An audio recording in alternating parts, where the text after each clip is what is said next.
Sabarimala തീർത്ഥാടകർക്കായി KSRTC പുതിയതായി പമ്പയിൽ നിന്ന് നേരിട്ട് തമിഴ്നാട്ടിലേക്ക് അന്തർ സംസ്ഥാന സർവീസ് തുടങ്ങി. പമ്പ കോയമ്പത്തൂർ സർവീസാണ് ആരംഭിച്ചിട്ടുള്ളത്. പമ്പ ഡിപ്പോ നടത്തുന്ന കോയമ്പത്തൂർ ബസ് രാത്രി 9:30 അവിടെ നിന്ന് പുറപ്പെടും. തിരിച്ച് രാവിലെ 9 പമ്പയിൽ നിന്ന് കോയമ്പത്തൂരിലേക്കുള്ള സർവീസ്.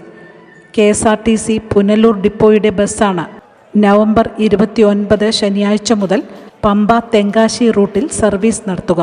രാത്രി 7 തെങ്കാശിയിൽ നിന്ന് പുറപ്പെടും. തിരിച്ചുള്ള ബസ് രാവിലെ 9 പമ്പയിൽ നിന്ന് പുറപ്പെടും.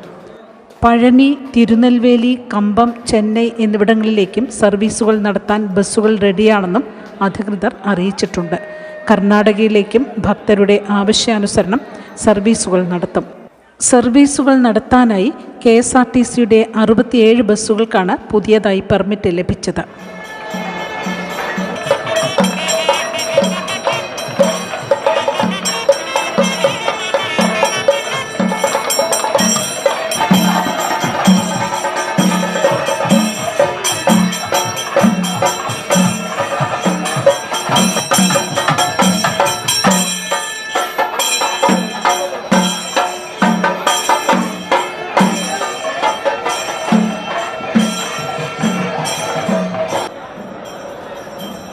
சுவாமி சரணம்.